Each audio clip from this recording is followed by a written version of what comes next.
ខ្ញុំស្រកខ្ញុំតក់ស្លុតពេលគេក្មេងរត់ពីពេញដងផ្លូវសរត់ម៉ាក់សរត់ពុកសូមជួយកូនផងព្រោះពេលនេះថៃវាលុបកូនមិនតចង់ស្លាប់ព្រោះតែកូននេះចង់ជួបពុកប៉ាចេញពីផ្ទះកូនណាយកុំយំប៉ាចេញការពារនៅមាតុភូមិកូននៅឯផ្ទះស្ដាប់អ្នកមានគុណកូនត្រូវចាំទុកកូនកុំខុសពេលកូនធំ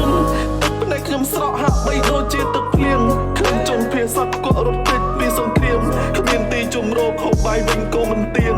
ដោយសារតែថៃនេះឯងចង្រៃមកឈ្លានពានសប្បាយណាស់ឬពេលនេះឯងមានសង្គ្រាមសន្តិភាពមានហើយហេតុអ្វីចង់បងហូរឈាមអ្នកឯងកុំគិតអីសោះថាពួកយើងនេះនៅស្ងៀមពួកយើងនឹងចងចាំតាសៀមនេះគឺឆ្លើងទៀមគាត់នៅផ្ទះមានតួនាទីជាពុកហើយក៏មានតួនាទីជាប្តីពេលដែលជាតិរងទុកគាត់វិចបងវិចការពារទឹកដីលាគ្រួសារទាំងញញឹមទូស្អែកស្លាប់ក៏មិនអីគាត់កាន់នំបុកមួយក្តាប់ការពារនៅទឹកដីប្រពន្ធកាន់ទូរស័ព្ទបាត់ដំណឹងឆឹងពីប្តីទឹកភ្នែកគាត់ហូរជោគដេកចាំថ្ងៃថ្មីមកគាត់ថាស្អែកឪឯងនឹងយកចេញអ្នកចង់បាត់សង្គ្រាមតែខ្មែរមិនចង់ទេចង់តែញញឹមទេព្រោះពីមុនធ្លាប់មានស្នាមទេ